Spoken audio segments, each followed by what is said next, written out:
Bonjour, bienvenue dans ma chaîne pour cette nouvelle vidéo. Mon nom c'est Gisèle, c'est toujours un plaisir pour moi de vous accueillir. Alors si c'est la première fois que vous découvrez ma chaîne, soyez la bienvenue.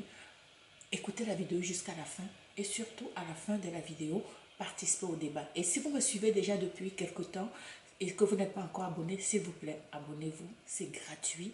C'est de cette façon que YouTube va pouvoir partager mes vidéos à d'autres personnes pour qu'ils découvrent ce que je dis, ce que je fais. Alors merci beaucoup d'être là.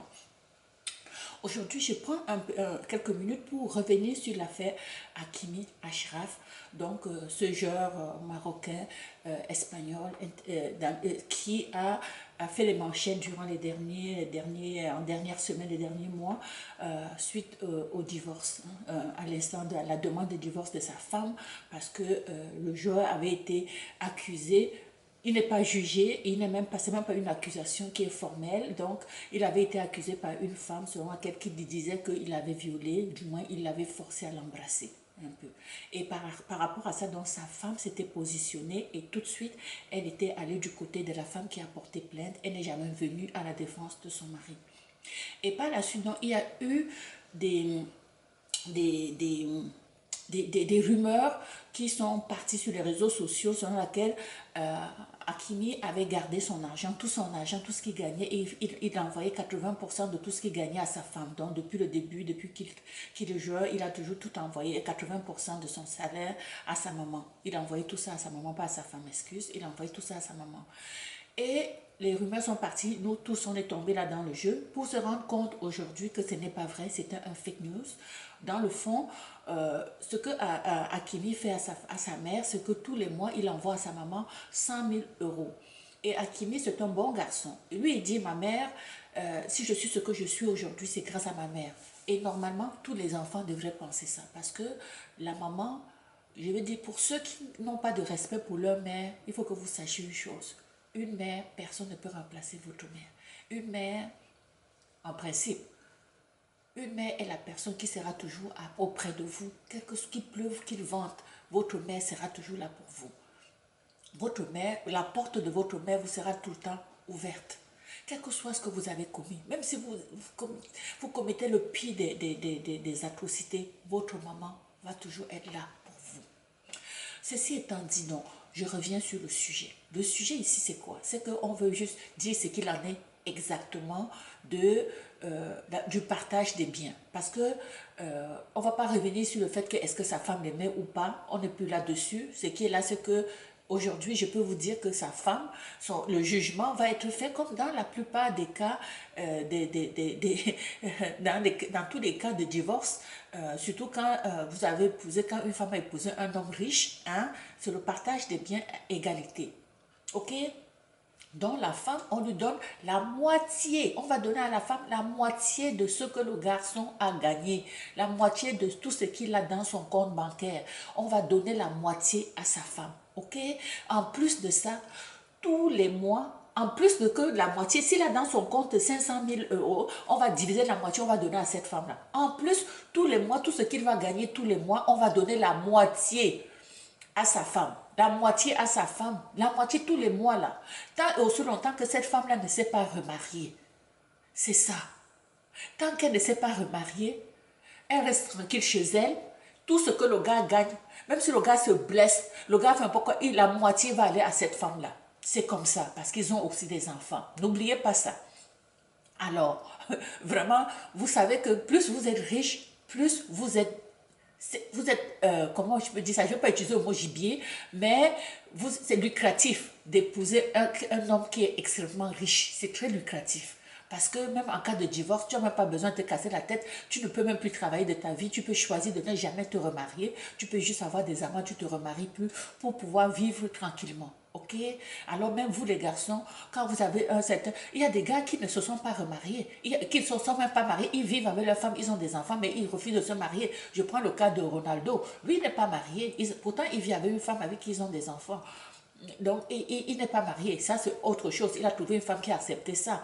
Mais généralement, ben, les femmes vont s'arranger à ce que ça se concrétise par un mariage. Parce qu'il faut aussi qu'elles pensent à elle. Parce que quand tu es une femme de star, comme ces gens-là, tu ne peux plus rien faire dans la vie, dans le fond. Hein, parce que ta vie est un peu mise, surtout quand tu as des enfants, ta vie est mise entre parenthèses. Parce que tu vis pour accompagner ton mari. Tu es la tribu de ton mari, donc tu l'accompagnes partout. Donc je pense que dans le fond, c'est normal que la femme ait une bonne partie du salaire de son mari quand elle a épousé une star. Des footballeurs, parce qu'elles ne font pas rien, elles ne travaillent pas. Vous allez voir dans l'historique, aucune de ces femmes-là ne travaille, pas parce qu'elles ne sont pas capables de travailler, parce que c'est comme une entente qui est faite, hein. Donc, elle doit accompagner son mari parce que tout ce qu'elle peut faire, ça peut avoir un impact sur son mari. Alors, indirectement, elle met sa propre carrière en stand-by pour être là aux côtés de son mari. Donc, avant de juger, avant de dire que la femme va faire ceci, va faire cela, il faut aussi penser au fait que les femmes qui épousent ces stars, elles mettent leur propre carrière entre parenthèses pour pouvoir être avec leur mari. Donc, je vais vous lire un peu parce qu'il y a quand même, ce n'est pas le seul, je vais vous dire un peu comment ça se passe aussi dans d'autres pays, le partage des biens en cas de divorce. Parce que ce n'est pas seulement avec Hakimi que cela se passe comme ça, ok? Donc, laissez-moi un peu voir, j'avais mis un petit historique ici, j'espère que je vais trouver ça. Si je ne trouve pas, ben, ça va être trop tard. Parce que je ne vais pas nous perdre le temps par rapport à ça. Je ne sais même plus comment mes affaires, si ça change tellement. Chaque fois que je change de truc, ça change les vibrations de biens. Ok. Donc, ce que je voulais vous dire, le partage des biens, comment ça se passe? Donc, je vous ai dit, généralement, c'est ça. On partage moitié-moitié. Ça, c'est en Occident. Je sais qu'en Afrique, c'est autre chose. On ne va pas parler du cas de l'Afrique où les gens peuvent aller acheter même pour qu'on n'applique même pas la loi. OK? Donc, si je prends par exemple le cas du Maroc. Au Maroc, par exemple, ils ont un article, ils appellent l'article 49 du Code de la famille qui stipule que chacun des deux époux dispose d'un patrimoine distinct du patrimoine de l'autre. Ok. Toutefois, ils peuvent, dans le cadre de la gestion des biens à acquérir pendant la relation conjugale, se mettre d'accord sur le mode de leur fructification et répartition. En termes clairs, au Maroc, c'est le régime de la séparation des biens qui est appliqué. Donc, si par exemple, au Maroc, tu épouses quelqu'un, chacun vient avec ses biens. C'est la séparation des biens dès le départ. Remarquez que leur loi n'est pas mauvaise. Donc, un Marocain qui est intelligent, qui sait que c'est comme ça, et lui, il va se marier au Maroc. Si lui, il va se marier au Maroc, il sait que, parce que lui, c'est un Marocain, mais est-ce qu'il s'était marié au Maroc? C'est autre chose. Donc, si tu vas te marier au Maroc, tu es Marocain, tu vas te marier au Maroc, on va appliquer la loi du Maroc. Et de cette façon-là, en cas de divorce, les biens sont séparés. Alors, est-ce qu'Hakimi avait fait ça? Non, ce n'est pas le cas. Voilà.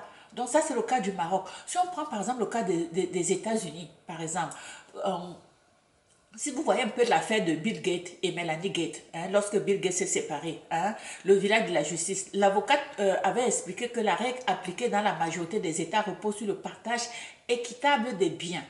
Mais il y a certains États aux États-Unis qui, eux, font une distinction entre les biens qui sont acquis avant le mariage et les biens communs qui ont été acquis pendant le mariage. Ok.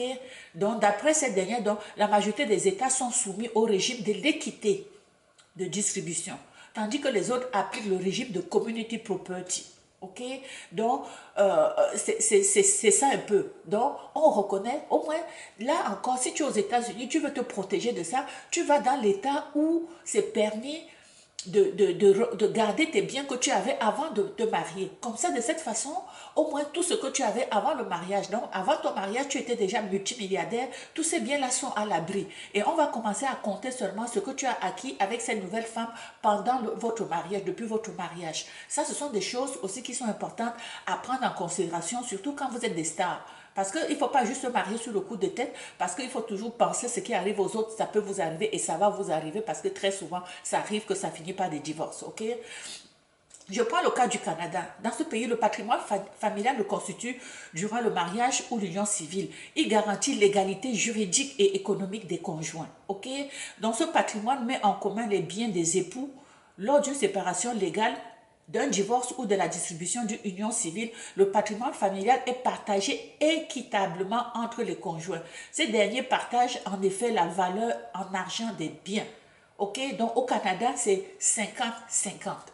Que ce soit donc 50-50, ils ne font pas la distinction entre ce qui était acquis avant. Donc, pour calculer ce partage, on détermine la valeur marchande de l'ensemble des biens avant de calculer sa valeur nette, en soustrayant de sa valeur marchande des dettes contractées pour l'acquisition. Bon, voilà. Ceci dit, dans certaines situations de principe de partage égal peut être compromis et le juge considère qu'il en résulterait une injustice pour l'un des conjoints, comme dans le cas de la brièveté du mariage. Donc, si un mariage n'a pas été longtemps, on va quand même, ton avocat peut se battre pour qu'on puisse considérer le temps que le mariage a effectivement duré. Hein? Si tu te maries et 2 mois après tu divorces, on ne va pas te donner la moitié de ces biens là parce que le mariage n'a pas été vraiment consommé. Donc ça c'est logique.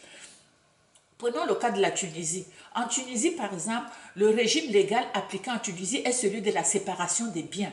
Donc, vous voyez que les pays de l'Afrique du Nord, là, ils ont été quand même avant-gardistes. Hein? Donc, ainsi, chacun des époux, donc c'est comme au Maroc, chacun vient avec ses biens et tes biens restent à toi hein, pendant le mariage. Et ils font comme au Maroc, ok? Qu'est-ce qui se passe en Égypte et en Arabie Saoudite? En Égypte, en Arabie Saoudite, comme en Arabie Saoudite, le régime matrimonial appliqué est celui de la stricte séparation des biens. Donc, ils ont tous choisi cette séparation des biens. Lorsque le divorce est prononcé, chacun des époux reprend les biens qui sont en son nom, qu'ils soient acquis avant et au cours du mariage. Ça c'est extraordinaire. Ça, c'est extraordinaire. Donc, les gars, écoutez bien ça et allez choisir ces pays-là pour vous, pour faire votre mariage, pour qu'en cas de divorce, ben, que ce soit sous ce régime-là qu'on va vous juger. OK? Au Japon, par exemple, par défaut, le régime adopté au Japon est celui de la séparation des biens aussi. Cependant, le code civil japonais permet à l'un des époux de réclamer à l'autre la répartition des biens avant ou après le divorce par consentement mutuel ou judiciaire. Donc, tu peux aller au tribunal et négocier pour pouvoir avoir aussi un peu plus. Alors j'espère que cette vidéo va vous permettre de partager la vidéo surtout, hein, partager la vidéo parce que vous pouvez avoir des gens qui ont l'intention de se marier, vous avez des frères qui ont des moyens et qui vont se marier, dites-leur qu'il y a des pays où on garantit une séparation des biens ou bien où il peut mettre de côté, on peut préserver ce qu'il a déjà avant son mariage. Parce que c'est très important de tenir compte de cela avant de choisir le pays ou l'endroit où vous allez vous marier. Alors j'espère que cette vidéo va vous aider, va vous éclairer et surtout si vous n'êtes pas abonné, abonnez-vous pour les prochaines vidéos. Je vous embrasse et à bientôt. Bye.